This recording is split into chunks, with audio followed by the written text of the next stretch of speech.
Okay, Rebecca, let's get into Mission Impossible. Ethan Hunt might be, for only the second time in his life, living in peace. But this peace is shattered when a close friend reveals a secret project that could destroy the intelligence community and Ethan's carefully crafted life along with it. With a new mission on the table, Ethan will have to choose between two impossibilities, keeping his life as is and keeping the world safe for everyone else. Okay, Rebecca, tell us who is in the Mission Impossible Dead Reckoning movie. Well, it's a nice assorted cast, but for our review purposes this week, we're going to focus on Tom Cruise as our main man, Ethan Hunt. Mm-hmm. We also have a newcomer to the franchise, Haley Atwell as the mysterious thief Grace. Oh, yeah. Who joins the IMF team for their hijinks. And we're also going to focus on another returning face, Rebecca Ferguson as Ilsa Faust. That's right. I remember her too. Okay, sounds good. So music, are you familiar with the music? Yeah, Lauren Balfe is pretty cool. He did the last two Mission Impossible movies, also teaming up with Christopher McQuarrie. He's also done the music for Black Widow, which I have, and he's also done some additional work with Hans Zimmer. Hans Zimmer is really great about spotlighting new composers and really bringing them to the attention of the rest of us. The music was great. The music was absolutely fabulous. And directing, tell us about the director, Rebecca. The directing duties are once again picked up by Christopher McQuarrie. Mm-hmm. He's done a fabulous job with the last two Mission Impossibles, so it's kind of cool to see the band being brought back together for this one. One of the things I noticed, the length of time the movie was 2 hours, 50 minutes. Yeah, this was a solid almost 3-hour movie. That was a long movie. Did it feel like almost 3 hours to you? Yeah, it felt like a 2.5-hour movie to me. It felt pretty... And there's some scenes that were kind of veered a little long, so it was kind of getting closer to the 3-hour mark, but there's other scenes I felt kind of zipped along. Okay. Well, it sounds like you weren't bored. A lot of action. We'll talk a little bit about that. Some of the action, some of the scenes. PG-13 rating? PG-13 rating. PG-13 rating. Budget was a little bit... I found this interesting. The budget was $290 million. And a few weeks ago, we saw Dial of Destiny, the fifth installment of Indiana Jones' fifth one. And that had a budget of $295. So this actually came in under budget, or excuse me, compared to the Indiana Jones movie, slightly under budget. That actually surprised me. That's correct. Tom Cruise has been very vocal about the de-aging process, and it's something that he didn't want to do for this movie. So I imagine that saved $5 million right off the bat. Well, and he produced. Yes. And actively very involved in this franchise. I don't know what his salary was that he took, but... I have no idea either. I don't either, but I know from what I've read, from what I understand, is he loves this franchise, did a lot of the stunts. I know that made it into the public media. Yes. Anytime there's a Mission Impossible movie, there's almost guaranteed at least be 4 or 5 fluffy articles about Tom Cruise did this wild thing. And honestly, in this movie, he did a lot of wild things. Yeah, there's one that's highlighted in the trailer that a lot of people keep talking about over and over again. And honestly, it doesn't look the same on the film. You have it from a different angle, so it's not like, oh man, I'm watching the trailer scene again. But agreed. I did enjoy seeing it. I know we chose to see it on IMAX, and early on, maybe the first 5 or 10 minutes of the movie, one of the projectors went out. They weren't able to repair it. They were able to resume the movie, but the lighting was a little bit dimmer. We weren't sure. Maybe we missed a few scenes from the IMAX perspective. Still enjoyable, still a really great movie, but unfortunately, I feel like we missed something. And I really do believe if you see it on IMAX or Dolby, you'll probably have a little bit of a different experience than we did based on that. Would you agree with that? I'm going to assume that's the case. I know McQuarrie has specifically spoken out how there's certain sequences that he believes that IMAX is best suited for. And Tom Cruise has definitely pointed out, especially during the production of Top Gun Maverick, that IMAX is a valuable tool that should be included in every filmmaker's kit when necessary. Well, and my understanding, too, is Tom Cruise is highly advocating for an IMAX experience for people. Is that correct? That's correct. There's been some trade rumors floating around that he was not happy that Oppenheimer got the IMAX slot. Sure, I was reading that as well. It seems to be water under the bridge, though. He said that he's going to be doing the Barbenheimer double feature. That's right, and that's next week, and we will be reviewing next week on Cocoon Cast Oppenheimer. And the following week is going to be Barbie and Haunted Mansion. That is correct. So stay tuned. We're coming up with some good ones. And I know, Rebecca, we always agree on the movies we'll see. Yes. We both agreed Mission Impossible was the one we wanted to see. Did you have some specific reasons for wanting that one? Number one, Teresa brought this up earlier. Mission Impossible is a long-running franchise in the minds of the American consciousness. Long-running franchise. And it's really cool to see different directors have their take on it. I've been really impressed with McQuarrie's saga, if you will. Sure. So I wanted to see how he continued, especially with a two-parter. The other thing is, this franchise was delayed during COVID. Tom Cruise would not rest until everybody saw this in a COVID-free environment. So that means it's in wide release, which means our cinema community has a pretty good chance of seeing this movie. And I continually point this franchise out as an action franchise that doesn't get stale, that it continually gets better as time goes on. And as you were saying, Rebecca, too, Tom Cruise, I've read multiple interviews with him where he really talks about going to the movie, seeing it on the big screen. We laugh about with Cocoon Cast, our goal is to help facilitate a cinema community where we can go to movies together, talk about movies together, and enjoy movies on the big screen. Understanding that, sure, lots of times based on our retro rewind, we will watch movies at home. However, when movies such as this one, action movies, exciting movies come out, there's something special about seeing it in the theater. And to hear Tom Cruise advocating for that, there's a little blip in the beginning. I'm sure some of our cinema community has seen where you go to the movies and the director or the actors, maybe sometimes the producers will say, hey, thanks for coming. We're really glad you came out.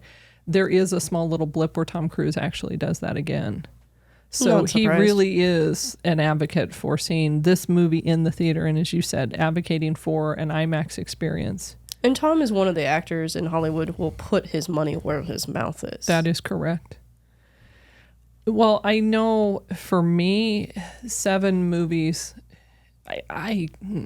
7 movies.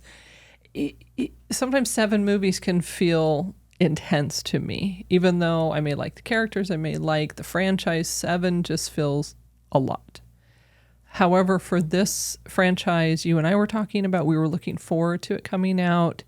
It didn't feel like it dragged. It didn't feel like they're running out of ideas, but Tom Cruise still wants to make movies and jump out of, I don't know, I don't think he jumped out of an airplane on this one. You know, jumped on the side of a plane. Jumped on the side of a plane. He's plane, train, motorcycle. What did Tom Cruise not do? He did not jump out of an airplane on this It's one. easier to list the stuff that Tom Cruise did not do in this movie. That is the truth. That is the truth. Or I'm laughing. He still had a parachute, but no plane. Leave it to Tom Cruise. Yeah, leave it to Tom Cruise to do this. So I would say I still enjoyed that. I enjoy Tom Cruise as an actor. Mm-hmm. And as you were saying, new faces, old faces, it flowed pretty well in my mind. The casting department's pretty top notch on this. Agreed. Granted, there's sometimes compared to like Fast X where I'll look at this and I'll go, oh man, I wish they would have got so-and-so, but I'm pretty happy with the results that they get. Well, and you like the supporting cast. We have talked about the supporting cast several times. Again, 7 movies. We've had opportunity to talk about this more than once. Yes. The supporting cast you like a lot. Yeah, I'm a huge advocate for the supporting cast really making these movies what they are in this franchise.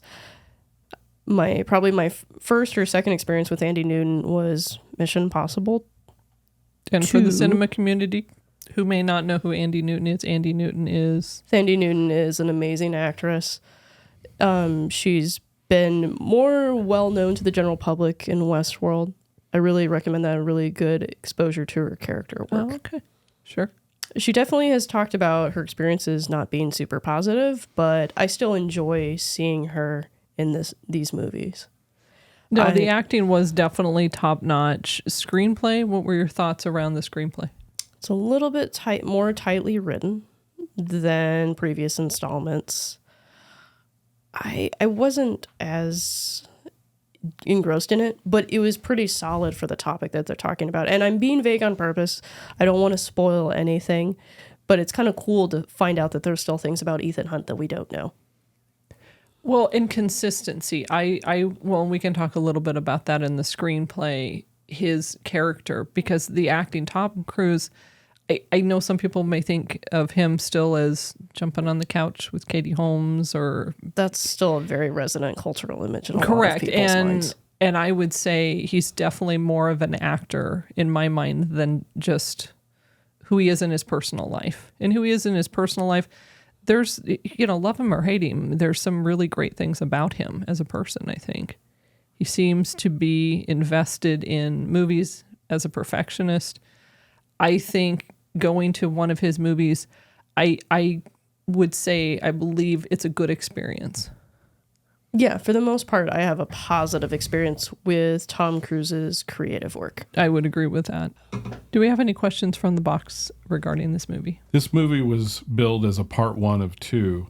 Do you think they could have maybe crunched some of the story down and actually had a single movie, or does it really make sense? And did it fill up that part 1 really well? I think this is a definite part 1 just because of some of the creative decisions they made. I feel like they couldn't have crunched it down. If you did, you'd lose a lot of the character depth that's created in this movie. Well, to me, the movie felt foundational, meaning introducing new characters, changing the team, Tom Cruise's team up.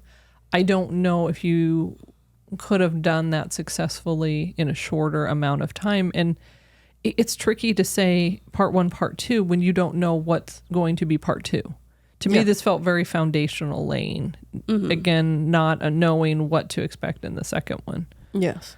Do we have any questions from the box? Did you appreciate the fact that they said it will be a part 1, as opposed to Into the Spider-Verse, where at the end we find out, oh, it's only part 1?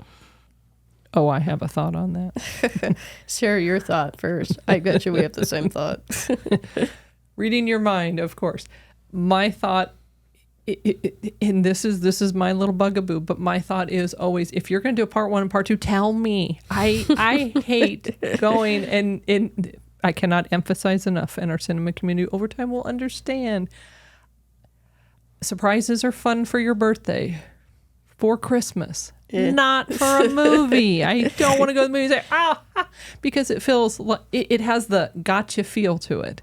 Yeah. It's, I brought you in. It feels a very spider in the web. It's, we've got you, and come back and pay us another $12 or $16 and we'll tell you what else happens.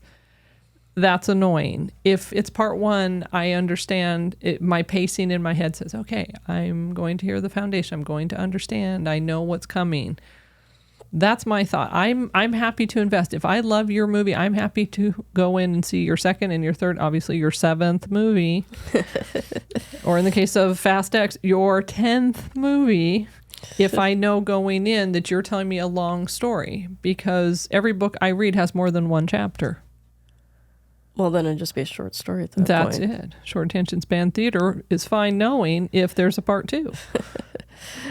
I think it's nice to know, because I actually reframe certain scenes in my mind differently if it's a part 1 versus just a complete closed chapter, end book, end scene. That's true. Your brain starts to shut down versus expand.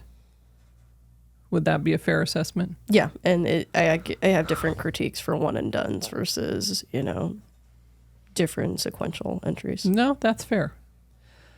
This is the time for our moth ratings. Rebecca, what would you give this on a scale of 1 to 5 moths? They're all flying. Where did they land? This week they're landing in about a 3. So you'd give it a 3 moth. Yes. I think we may have a winner. Rebecca and I typically are a half a wing, half away, or a 1, but usually it's about a half a wing. Originally, I was leaning toward a 2 and a wing. Yeah. But the more I thought about it, I sat with it through lunch, thinking a little bit more about the movie. I would say it's a 3 for me as well. Lots of action. I would say it felt very formulaic in many parts, but the action scenes were good. The action scenes were good. The acting itself was good. Mm-hmm. But I don't think I could go above a 3. It's a good movie, though. It's enjoyable. It's a good movie. I've seen better from this particular team. And I think that's the other part. It's a standalone. It's a solid 3, perhaps even more if you said, "Oh, that's the only one." However, if you put it in the franchise, which they're asking you to do, I would say a 3. Yeah. Sure. If you enjoyed our review on Mission Impossible Dead Reckoning Part 1, please like, which helps more viewers find our cinema community, and subscribe so you don't miss our upcoming reviews, and please share with your friends. Thank you for watching this Cocoon cast clip. This clip is taken from our weekly show, which airs on Saturdays. If you enjoyed this video, you might click on the link or head over to our main movie channel and watch the entire video for more movie goodness. Thanks for watching, and remember, movies are better together.